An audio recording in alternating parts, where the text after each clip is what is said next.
Thank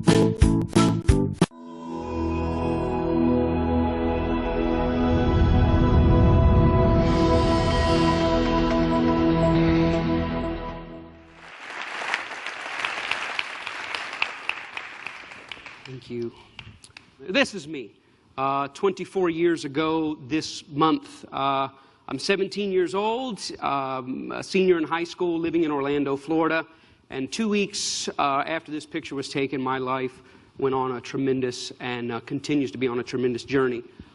2 weeks after this picture was taken, I dropped out of my private school in the middle of my senior year, moved to a city outside of Atlanta called College Park, Georgia, and enrolled in ministry school. And it was that time that I got a new nickname, and that nickname is White Mike. Now, how I got the nickname White Mike is pretty simple. I arrived at a church that had about 1,000 people, and when people would ask, you know, have you seen Mike? And somebody said, Mike who? Nobody knew my last name. Smith was too hard. So White Mike is who I became. So this is White Mike on the day he graduated from ministry school. This is White Mike teaching in the youth ministry. This is White Mike doing an example on the stage with his pastor. This is White Mike being ordained into ministry. I think you're seeing a pattern. This is White Mike's first roommate when he got there. White Mike at work. White Mike at social gatherings. You can barely see White Mike in there. White Mike with pastors. I just returned from Atlanta to Pastors Conference. This picture is about 15 years old, and it's the same picture from when I was here yesterday. This is White Mike's wedding party with White Mike's dad, and White Mike has been on quite a journey the past 24 years. Now, in this time, I learned a lot of beautiful things about a lot of beautiful people. I learned a lot of ugly things about myself. And I learned a lot of dark things about the nation in which we live. But I also learned that I, being White Mike, specifically the white part, have a lot of power. White Mike has a question today, and that's this. How come when you turn on the radio in Jacksonville, or New Orleans, or Chicago, or Little Rock, the only people on the radio that talk about how great it is to kill each other are black? How come that exists? 15 stations on a dial, go up, go down. The only people on the radio bragging about getting automatic weapons, gunning each other down, are black. This right here is a song. My pastoral vocabulary won't let me read the title, but I will read this. Catch a young black male not paying attention at the red light. With your AK-47, let me see you shoot it. You're a killer, you're a killer, you're a killer. You're a killer, black male. Let me see you prove it. Why does this exist? I'll take it even further, because a lot of time racism exists in what we don't know, what we don't see. Where are the white killers on the radio? Where are the white AK-47 shooters? Where are the white drug dealers? Where are the white people on the radio that brag about what it's like to murder witnesses before trial? The truth is they don't exist. And the question is why? Why don't they exist? Do white people not kill people? Do white people not use AK-47s to shoot each other? I mean, we know, do white people not do drugs? Do they not deal drugs? Of course they do. But why is it that it doesn't make it to our mainstream radio? Why is it that we don't hear it hundreds of times a day in hundreds of cities across the nation, thousands of plays that say the idea that a black guy would kill another black guy is something to be celebrated, something to be romanticized? And why is it the white people don't do it? And maybe it's because there's no white audience for it. Or maybe it's because it's not really marketable. Maybe because it's not, can't get sponsors. I don't know why it is. Or maybe it's because it's just not the white man's role. Or maybe when white people get up and talk about being drug dealers and AK-47 killers, maybe it's even sicker than that. Maybe when white people do it, they're accused of acting black. The truth is, in America, black murder is normal. Black murder is normal. The idea that a black man or a black woman would be involved in a homicide, either as a perpetrator or a victim, is so common, so broadly accepted that it basically goes unnoticed. The truth of the matter is, black families are affected by homicide at rates of 10 times their white counterparts. There will be more death in the form of homicide involving black people this year than any other form of violence that dominates our national conversation. More than school shootings, mall shootings, mass shootings, workplace shootings, lovers' trysts that turn violent and bloody, even more than in war and in terrorism. No one will lose their life at greater numbers than black Americans involved in violence. Now, when you talk about what's going on in one segment of society and somehow tie it to what's going on someplace else, you kind of lose people. They detach. This is our unknowing. Prejudice, discrimination, and racism are not the same. We know prejudice. It exists in human hearts and minds. Discrimination exists in hands and policies. But racism is neither in hearts and minds, nor is it really in policies. As a matter of fact, it doesn't take action to keep racism going. It takes inaction. It doesn't take hearts and minds to keep racism going. It actually has to keep things out of people's mind. Racism is like the millstone that churns along in the background. It just goes generation in and generation out and keeps turning out the same generational outcomes. Racism is like the nicotine stains left on the walls after the smoking tenants move out. They take the couch, they take the clock, they take the picture, but the evidence that they've been there still remains. Now, when I speak of black murder being normal, I'm talking about the combination of commonality and palatability. You know, black murder in our country is not only common, it's not only frequent, but it's an idea that we celebrate. It's an idea that we say is okay. We actually make heroes out of the notion, heroes out of people that trivialize and romanticize it. How common is black murder? Well, in some demographics in the United States, it's very common. According to the CDC, they release a report every year called the LCOD, leading cause of death. And every year, it's been this way year in and year out for the past decade, as far back as they list on their site, black males ages 15 to 34, the #1 cause of death is homicide. The #1 cause of death. For white males, it's number 3. And when you hear that, you instantly go, well, yeah, I mean, that would seem right. I mean, I hear of black-on-black crime, or I hear about urban crime, so I guess, yeah, #1 to number 3, I mean, it's a problem, but it's really not that bad. But the devil is always in the details. The truth of the matter is that if I were to take everybody that dies in this year, every black male 15 to 34, and I brought them into a room December 31st, said, all of you have made it to the afterlife. And I want to take a quick survey. How many of you got here by cancer? A few voices would say, me. How many of you got here by auto accidents? Me. How many of you died of a heart attack on an athletic field? Me. And I said, how many of you were gunned down by another human being? And half the room would raise their hands. Now, every time I show this information, people always say, well, if it's the number 3 cause of death for white males, what is the #1 cause of death? And without fail, year after year, it's called unintentional injuries, accidents, falling off a four-wheeler, crashing a go-kart, or bungee jumping without paying attention to, knots and things like that. And so basically, the American story is white kids are dying because they're clumsy, and black kids are dying because they're gunned down.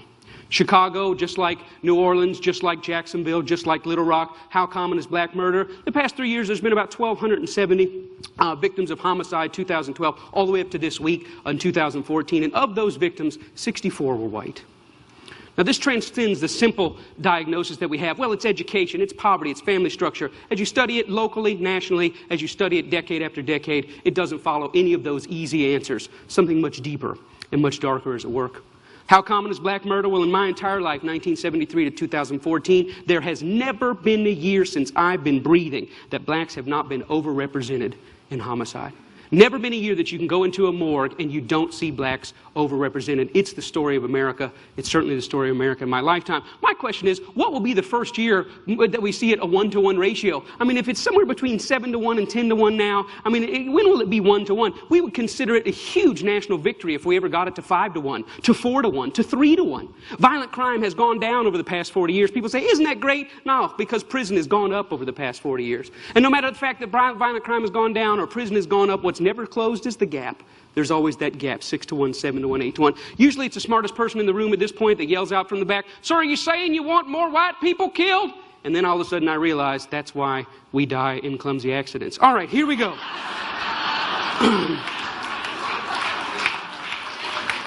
Now, the real question is, why is this going on? Why is this the story of my life? Why is this the story of my country? And everyone in this room falls into one of two categories. You're in one of two categories. Either there's something wrong with them, some core deficiency in black people, they're just prone to violence, and we use anecdotal evidence to talk about that, or there's something wrong with us. And depending on what category you fall in, if there's something wrong with them, you point fingers. Hey, we need to do something.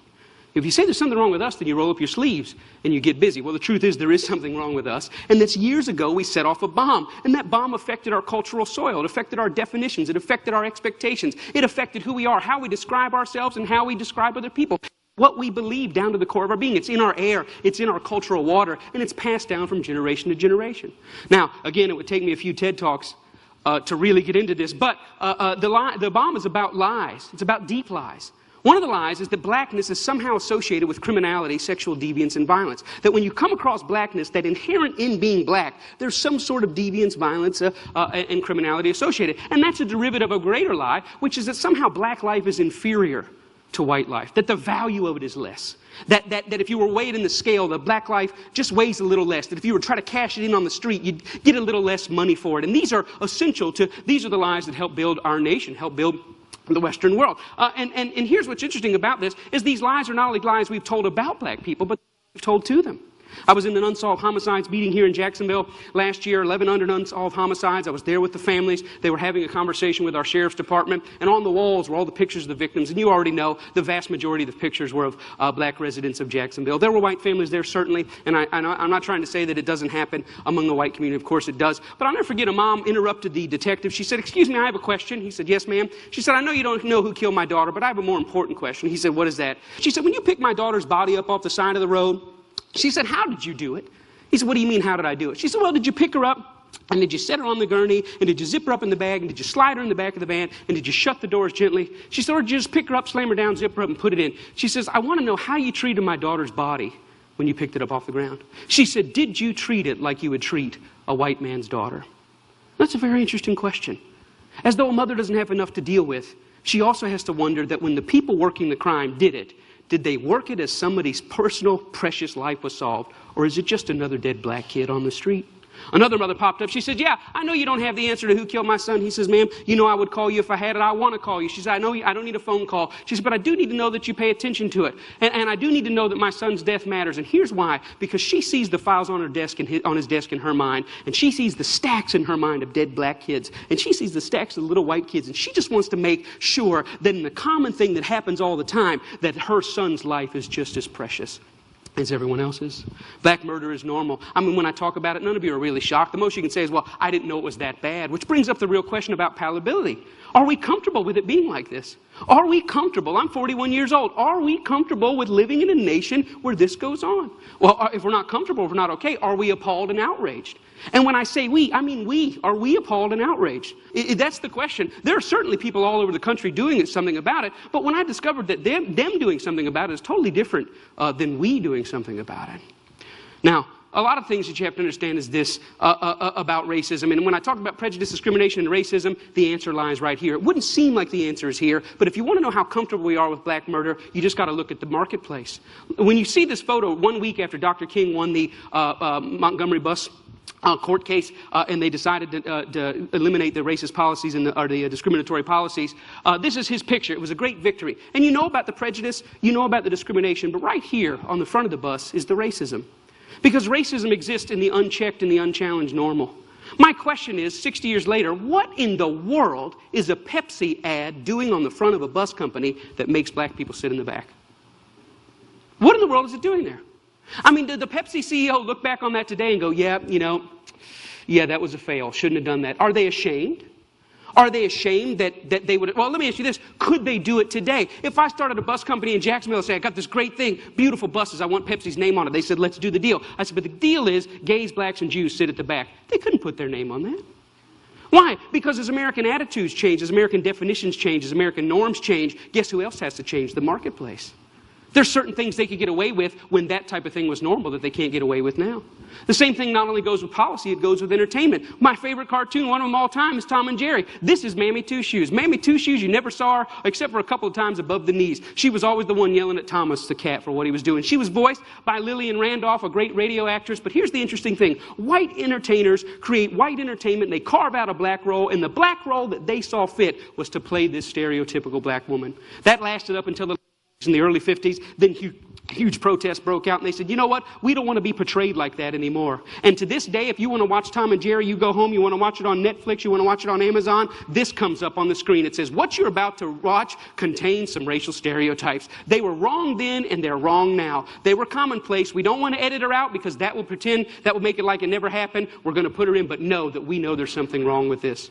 Now, we don't have Mammy Two Shoes today. You can't get away with it. Nobody would put it out there. But we do have black people that get on the radio every day in white-owned companies, white-owned stations with white-owned sponsors that play the role of hypersexualized, hypercriminalized male. I ask these advertisers, I say, "I've got hundreds of songs a day that celebrate killing animals. Will you put them on your station?" They said, "No." "I got hundreds of songs a day that talk about assaulting women and abusing kids. Would you put them on your station?" They said, "No." I said, "I got hundreds of songs a day that talk about murdering blacks. Would you put them on your stations?" They said, "Well, that depends."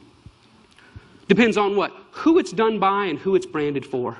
Because if we can get black folks to sing about it and we can brand it for our youngest black audiences, I think there's money to be made. I think there's American appetites to see these people that way. I said, how can you say that? They said, well, look, it's what these artists know. It's what they, black people, create. It's, matter of fact, our surveys say it's what they want to hear, which speaks of a sickness. How do we live in a society where somebody says, you know what, I'm inspired to write a song that celebrates murdering another person. And then a person says, I'd like to put that on my station. Another person said, I'd like to pay for it. And then there's people out here in the audience that go, I'd love to hear it, as long as it's black guys. Because even white people buy rap music, buy this type of stuff, because we know that when we want to hear about killing each other, we know who to turn to for that type of inspiration. We call it our music. We say we own it. White people buy more rap than black people. Yeah, but we're very careful to turn it down at the stoplight when other black people are there. Why? Because we know we're just pretending. For them, it's more authentic and real. I always ask the companies, what about your name? What about your brand? What about your value? And the largest radio company in the world said this: it's okay that we only have drug dealers on our black youth stations. We only have murders on our black youth stations. We support black charities. We give out water at the Martin Luther King parade. I think we've got it covered. We've bought them off. Now, people get upset, the smartest guys in the room again. You're talking about censorship. I don't believe that. I believe in free art. Make whatever you want. I believe you should make music about anti-Semitism. I believe you should make music about killing dogs. I believe in this country you should make music about bashing homosexuals and driving them behind trucks. I believe you should make music about stringing people up on trees. I believe you should make music about killing whitey. I believe you should make all that music. But I also believe that in the mainstream marketplace, people should hesitate associating their name with certain content. You know, there's certain stuff you can't buy at the store. Certain stuff you can't get on iTunes because their brand doesn't want it. But if you want to hear black people celebrating killing black people, they got thousands and thousands and thousands of those things to sell you. I don't think it's about censorship. I think it's about American cultural hypocrisy. Because here's the truth. These black entertainers, they can't sing just about anything. There's some stuff that'll get them fired. And they get dropped, and they get fired, and they get slapped on the wrist, and they get disciplined all the time. Why? Because sometimes they step over the bounds. A very famous case is what happened with Rick Ross. Rick Ross is the Mammy Two Shoes, one of the many Mammy Two Shoes of our day. He's a black entertainer in a world carved out for him, and a role carved out for him by white entertainment companies. And one day he talked about, in the middle of a song that celebrated dealing drugs and killing blacks, he made a reference to date rape. And when he made that reference to date rape, that set social media on fire. That got 100,000 petitions in 24 hours. Hey, buddy, date rape is no joke. That had white people standing outside of Reebok in New York saying, you better take this seriously. We're tired of a rape culture in America. One line in one song moved the masses. And you know what Reebok did? Did they stand by him and say, hey, we believe in freedom of speech. We believe in freedom of expression. It's just a song. Calm down. No, they fired his tail on the spot. The president came out and said, this goes against our high standards. He's gone against the values of our brand. Shame on Rick Ross. We're disappointed. He doesn't know how serious date rape is. And when I saw that, I thought, wow, how convenient. Isn't that amazing? But here's what really happened. It's not their brand, it's not their values. Rick Ross went off script.